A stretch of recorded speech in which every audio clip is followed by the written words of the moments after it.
back, YouTube. Brother Kimo here from Reload Hawaii. Check out what's on the log tonight, guys. We're going to be reviewing the Smith & Wesson 22A target pistol chambered in 22 long rifle.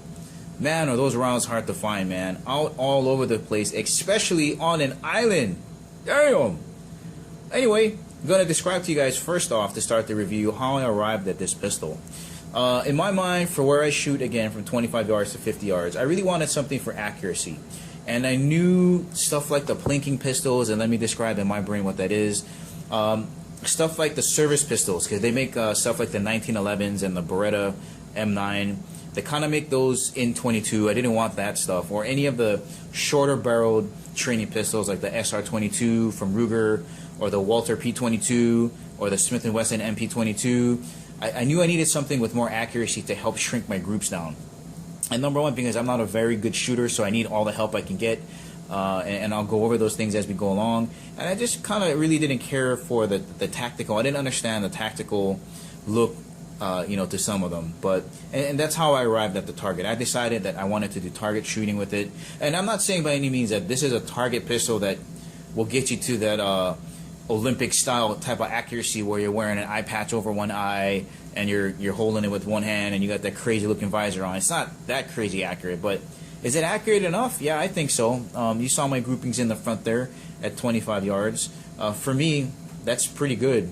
Can I get it tighter with that with more practice? Yeah, but I don't got the time, guys. I shoot 3 to 4 times a month, and it's hard to get any type of consistency with that type of practice. But could you get it smaller than that? Yeah.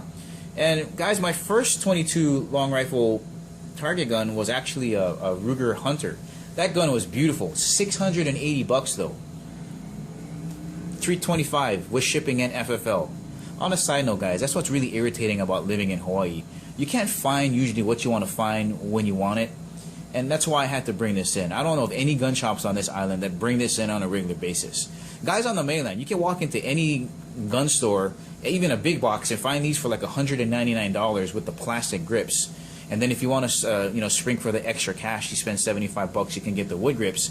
But you can walk into like Walmart, wherever, Cabela's, pick up one of these for $199 on sale. Done deal. The ones with the target grips, like $280. So jealous of you guys up there. Anyway, so that's the price difference between the Ruger and this guy here, $680 versus potentially $280.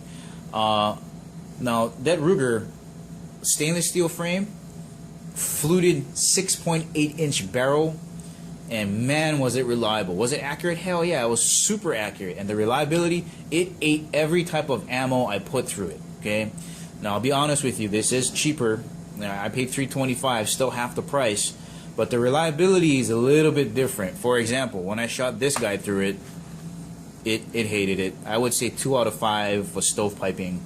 And man, there's nothing that puts a bummer on your day like clearing out hot little sausages of 22 long rifle out of your gun all day. That just is horrible. So it didn't like those. It did like the white box, the auto match bulk from Federal, a little bit better, but still had some issues. And then of course for me, my old reliable would be this guy over here, the CCI mini mags. They love these. I haven't had any hang up with these guys yet, so if you got these around, it'll work fine. But as I'm trying to justify my math and doing it, well, this is half the price. It's not as reliable, but the bottom line for me is, would it be as accurate? And the answer is yes. Why? Because they share a lot of the same characteristics that I think you should look at when trying to decide on a target pistol. Number one, I think you got to have the ability to accept some type of optic right out of the box, and the Ruger and the Smith & Wesson, the Smith here, have that ability. The Ruger's drilled and tapped already to put one on there. Basically, you'll attach a Picatinny rail to the top with some screws, and then the scope will go on top of that. This already has one. It's got a really long rail here to put whatever type of optic you want, whether it's going to be a magnified or a red dot, which I'm a fan of the red dot. Oh, incidentally, guys, this is the red dot that I use, and I don't normally use this. I just use it for testing. I realize that it's old and clunky, but back in the day, the Tasco Pro Point was the shiz.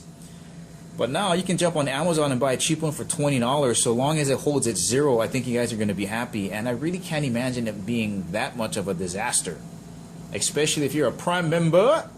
You get good benefits, but that's what I was using to keep it down in their grouping. I don't usually use this, but You know, that's what I was using in the video.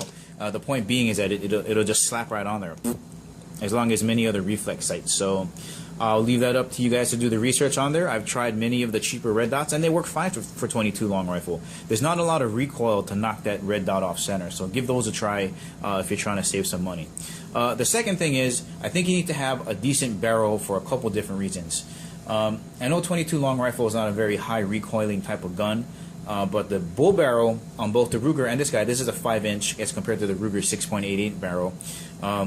It helps keep recoil down. I mean, there's almost no movement when you have a heavier barrel. And then there's a second portion to it where the rigidity of the barrel, the stiffer it is, the more accurate it's going to be. And again, there's some talk on the internet and articles and gun magazines that you don't need a bull barrel for shooting 22 long rifle at 25 and 50 yards. I don't care. I like it. I like the fact that it, number one, it looks cool to me. I love the way the bull barrel looks, man. Look at that thing. Sexy bull barrel. A little bit of dirt down there. I gotta clean that up later on. But anyway, I like the way it looks. And again, to me, I think the rigidity argument makes sense. That point makes sense to me. I think you gotta have that on there. And a decent trigger. The Ruger had an okay trigger. This has an okay trigger. Am I gonna pay a gunsmith to do a trigger job for me? No, I think it works fine. Let me show you what that looks like here. I know I'm gonna get some people freaking out that I'm gonna dry fire this, but I don't dry fire it a lot. So here's the trigger, guys. I'm going to slant that a little bit. So there's the take up. And listen to it. Pretty crisp. Very light. I'm not putting, in my opinion, a lot of effort into doing that, but I'm not going to pay a gunsmith to make it any lighter than it already is. I think it's fine. So with those three things, I think you're going to find, you know, your results are going to be really good. And for half the price, I'll take a hit for reliability. Smith still has a lifetime warranty on their stuff too, guys. So, you know, as I tried to make it make sense, those are all the things that I love about it. Takedown, by the way, is through this lever here, that guy right there. You know, basically all you'll do is you hold the gun like this, you push this down, and this whole portion will lift off that way. And then Smith does provide you with a plastic doodad in the back. This thing sits right back here. This thing will definitely wear out over time because it's a plastic piece, but they do give you one, and these are really cheap to get anyway. I think for the $325 I spent for the gun, I could afford to do some of those. Two of the things I don't like, again, let me go back up to the sights. I hate these sights. This reminds me of a Browning Buckmark. They're just so plain and boring. They're black. They don't help you really get accurate. That's why I think having an ability to accept a red dot is important. And then the other killer, so I like this. This is where the mag release is. This is actually one of the pluses. Oh, let me get to these grips real fast. I think these are very sexy, guys. The laminate grips on this thing are so nice. I like them. I got really tiny, small Smurf hands, but I like it. I like the way they feel. You know, for me, I think larger grips are a benefit. They are slippery though. So if you're in hot weather and you have, you know, sweaty palms, or even if you're in colder weather and, you know, like all your moisture comes out of your hands, so your hands feel a little bit hard, the laminated grips might not be a best thing for you unless you have you know, gloves on. But grooves, you know, the grooving really well cut. You can see how thick the grip is. I like it. And again, if you don't like these, you can buy the cheaper ones for about $200. But there's where the mag release is, guys. I like it. It's in the front, so my tiny little Smurf hands can actually eject it with one hand, and it's there's no way you're gonna get that. Okay, but yeah, here's my complaint about the actual grip itself is, well, where is the magazine? I promise it's in there. Well, here, there it is. But you gotta do this. You gotta shove it in there. You know, that can be a pet peeve for some people. You know, because you can't smack it in there. Kind of a small detail, but I think it's something that you should know about when looking at this gun. And again, if you don't like it, you can get the plastic grips on, and you'll be able to pat down your magazines a lot easier. Standard safety here, the slide releases here.